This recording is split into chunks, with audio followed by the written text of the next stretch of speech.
నాడు చేనేత అంటే చేతికి పని, కడుపుకు అన్నం. కానీ నేడు బ్రతుకు భారం, ఆకలి కేకలు. తూర్పుగోదావరి జిల్లా అనపతి నియోజకవర్గంలోని పులుగుర్తుకు ప్రత్యేక స్థానం ఉంది. ఆ ప్రత్యేక స్థానమే చేనేత వస్త్రాలు. స్వాతంత్రం రాకముందే ఈ పులుగుర్త సొసైటీ ఏర్పడినా ఇంకా చేనేత కార్మికుల బతుకులు భారంగానే ఉన్నాయి.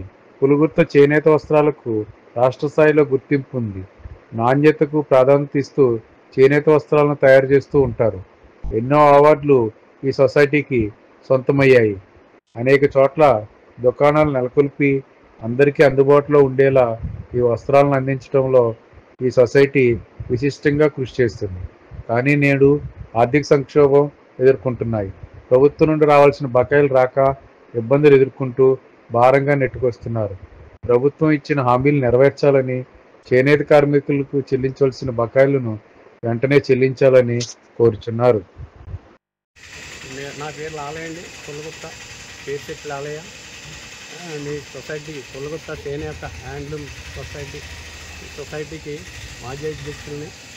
ఎప్పుడో 1947లో ఈ సొసైటీ స్థాపించడం జరిగింది. అప్పుడు మా తండ్రి గారు ప్రెసిడెంట్గా చేసి తర్వాత 1974లో నేను ప్రెసిడెంట్గా ఎన్నికయ్యి తర్వాత 2018 దాకా నేను చేయడం జరిగింది.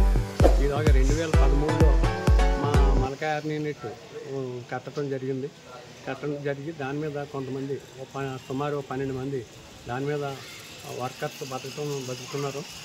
అది దినదినాభివృద్ధికి పలక కాది దారం, ఖద్దరు దారం అక్కడ తయారవుద్ది. మన చేనేత కార్మికులు కూడా 450 కుటుంబాలు చేనేత సొసైటీ మీద ఆధారపడి జీవిస్తున్నారు. మొత్తం అనపతి మండలం సొసైటీ పరిధిలో ఉంది. రాయవరం మండలంలో 2 ఊళ్ళు, మాసారం ఒకటి, సోమేశ్వరం ఒకటి. మొత్తం ఈ 14-15 ఊళ్ళు కూడా ఈ సొసైటీ మీద ఆధారపడి ఉన్నాయండి. ఇది దినదినాభివృద్ధి కింద ఇలా జరుగుతుంది. ఇప్పుడు కొత్త వెరైటీలు ఈ మధ్యలో మేము ఈ కోట్లు తయారు చేస్తాం. ఈ జాకెట్లు ఆప్కోకి ఇచ్చామండి. ఆప్కో నుంచి మళ్ళీ ప్రభుత్వానికి నారా లోకేష్ గారు వేసుకున్నారు. మాకు కూడా మంచి గుర్తింపు తెచ్చుకొచ్చారు. కాబట్టి ఈ సొసైటీ ఎప్పుడు కూడా లాభాల బాటలోనే చేనేత కార్మికుడికి ఈ వచ్చిన లాభాల్లో వాళ్ళకి బోనస్ల కింద కొంత షేర్దానం మీద బోనస్ కొంత ఇస్తాం. అదే లాభాలు ఇస్తాం. సొసైటీ లాభాలు ఇస్తాం. మళ్ళీ వాళ్ళకి ట్రిప్ 1 స్కీమ్ అని గవర్నమెంట్ వస్తుంది. చేనేత కార్మికుల్లోంచి 8% వాళ్ళ కడతారు. గవర్నమెంట్ కొంత వేస్తుంది, సెంట్రల్ గవర్నమెంట్ కొంత వస్తుంది. అది మూలధనం కింద చేనేత కార్మికుడు FT రూపంలో ఇస్తాం. ఈ తర్వాత ఇచ్చింది కాకుండా ఈ చేనేత యారన్ సబ్సిడీ గవర్నమెంట్ ఇస్తుంది. అది 20% చేనేత కార్మికుడికి వెళ్తుంది. 10% సొసైటీ వర్కింగ్ క్యాపిటల్ కింద వాడుకోవడం జరుగుద్ది.